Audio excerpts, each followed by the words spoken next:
students, today we are starting chapter number 9, our natural resources, हमारे प्राकृतिक संसाधन. Get set. चलिए शुरू करते हैं. Water is a valuable natural source.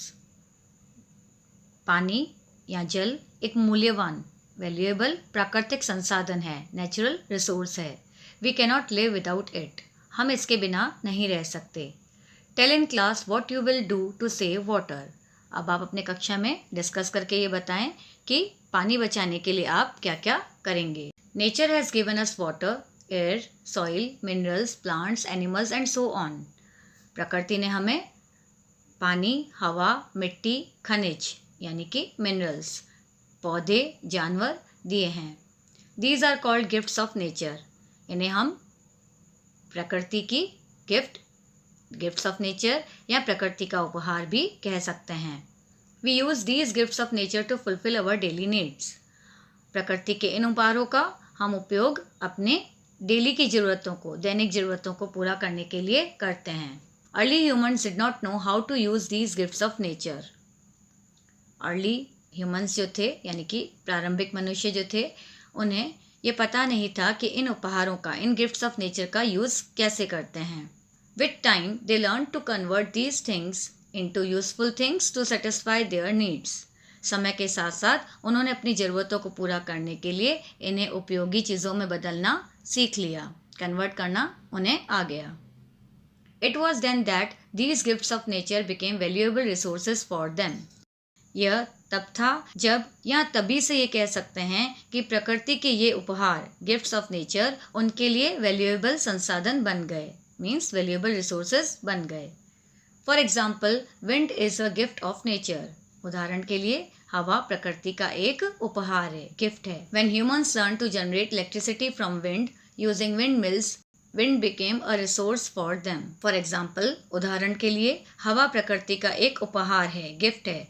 जब मानव ने मीन्स ह्यूमन बींग्स ने पवन चक्कियों का, विंड मिल्स का उपयोग करके हवा से बिजली उत्पन्न करना सीखा, हवा से बिजली बनाना सीखा, तो हवा उनके लिए एक रिसोर्स बन गई, संसाधन बन गई. अब हमारा टॉपिक आता है रिसोर्सेज एंड देयर टाइप्स. संसाधन और उनके प्रकार.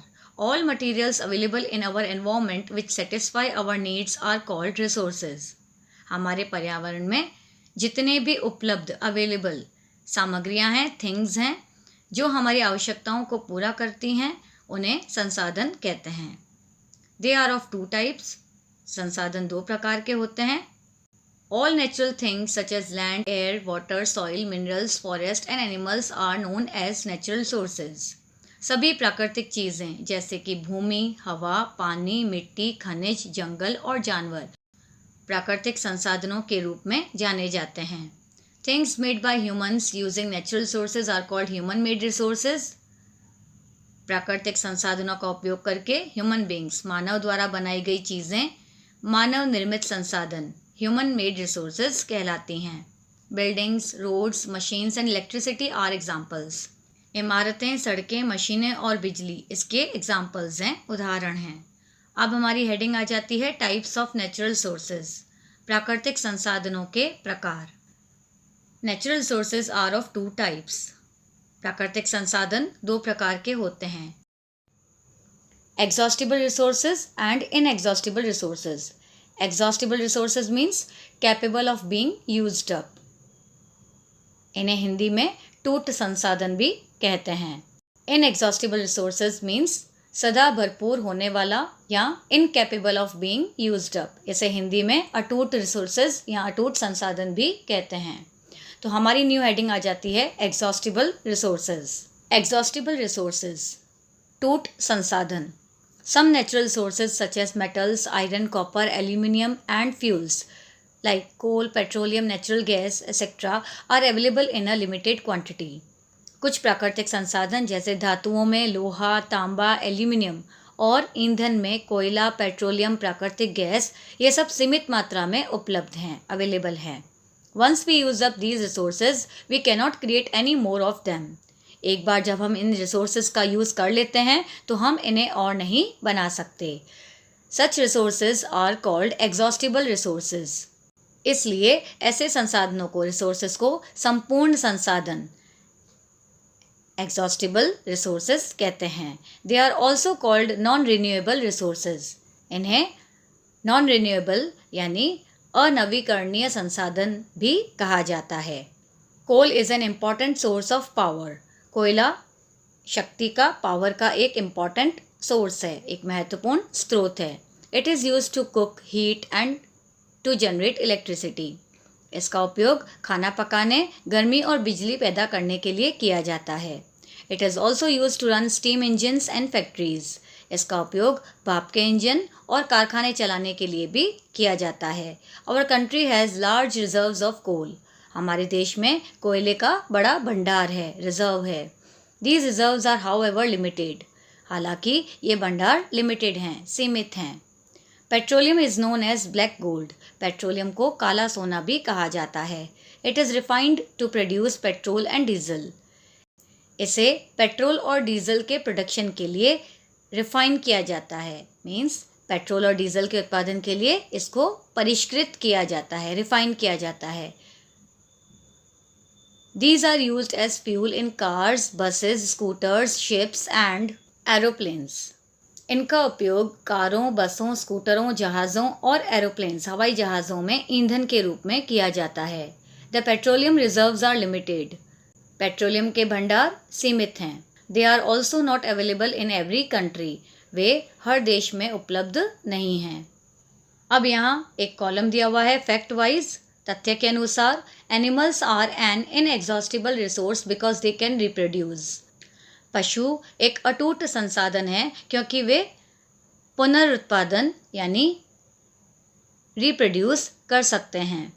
But if they are hunted in large numbers और their natural homes are destroyed then they may become extinct like the passenger pigeon and the dodo. लेकिन अगर बड़ी संख्या में इनका शिकार किया जाता रहा या इनके प्राकृतिक घर नष्ट हो जाते हैं तो ये पैसेंजर पिजन और डोडो की तरह एक्सटिंक्ट हो सकते हैं, यानी विलुप्त हो सकते हैं। Thus, if animals are not protected, then they may also become an exhaustible resource. इस प्रकार से यदि जानवरों की रक्षा नहीं की जाती है तो वे भी एक दिन एक संपूर्ण संसाधन बन सकते हैं, तो वे भी एग्जॉस्टिबल रिसोर्स बन सकते हैं। अब हमारी हेडिंग आ जाती है इनएग्जॉस्टिबल रिसोर्सेज। अटूट संसाधन। Some natural resources do not get exhausted. कुछ प्राकृतिक संसाधन समाप्त नहीं होते हैं। These are called inexhaustible resources. इन्हें अक्षय संसाधन कहा जाता है, यानी ये लंबे समय तक हमारी यूज़ में आ सकते हैं।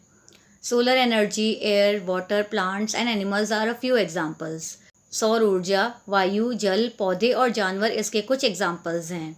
They can be renewed. इनका नवीनीकरण किया जा सकता है, इनका रिन्यू हो सकता है।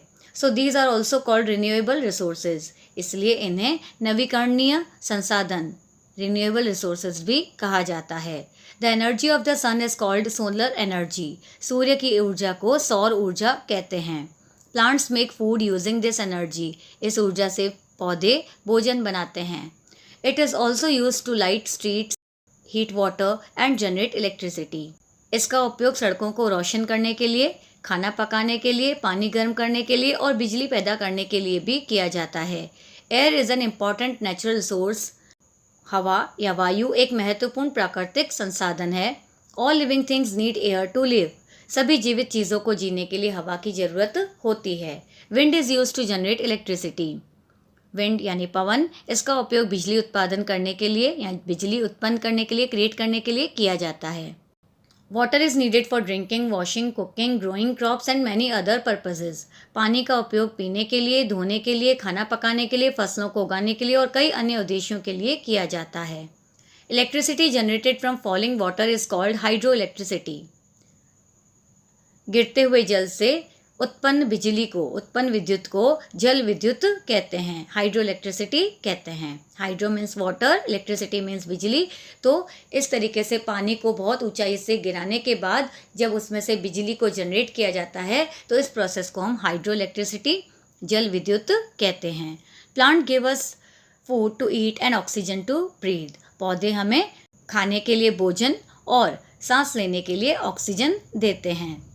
Almost all animals depend upon plants for food. लगभग सभी जानवर भोजन के लिए पौधों पर डिपेंड रहते हैं, निर्भर रहते हैं। Trees prevent soil erosion and give shelter to many animals. पेड़ मिट्टी के कटाव को रोकते हैं और कई जानवरों को आश्रय, शेल्टर भी देते हैं। This is why plants are called green gold. और इसी वजह से पौधों को हम हरा सोना भी कहते हैं। Soil is needed to grow plants. पौधों को उगाने के लिए मिट्टी की ज़रूरत होती है।